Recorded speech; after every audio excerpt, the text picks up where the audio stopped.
should we pursue material studies after class 12? That's an individual choice. The main thing is that we have to be Krishna conscious.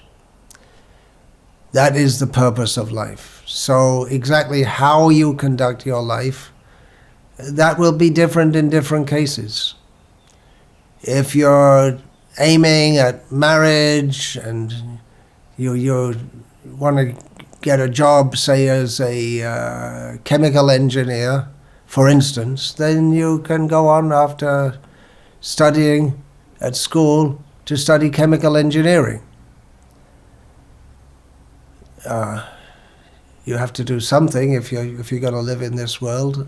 Otherwise, or if you don't have any such aspirations, then you could drive an auto rickshaw or do something else. But the point is to please Krishna.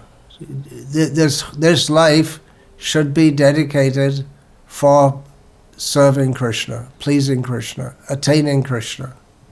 So exactly how we do that will be different for different people. In general, mundane education, it can be a covering for the soul if we become enamored by that. That's true of anything material. So we can do that, like I say. Even if you're going to drive an auto rickshaw, you have to learn how to do it and get a license and pay the bribe to give you give the license, and so on and so on. There are things you have to do. So I think the point should be clear.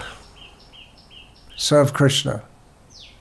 If you have the opportunity to be a brahmachari in an ashram, then you can join if someone will accept you.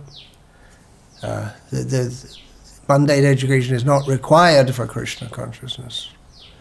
It's useful for this mundane world. As long as we're in it, we have to do something. As Krishna teaches Arjuna, nahi kaschit shanamapi jatu tishtatya karma krit. We can't not work, so we have to work in a way that we can remember Krishna. In this regard, you can read the purport to Bhagavad Gita as it is by His Divine Grace A.C. Bhaktivedanta Swami Prabhupada, chapter 18, text 65, in which he states that one should mold one's life in such a way that he cannot but think of Krishna 24 hours a day. Hare Krishna.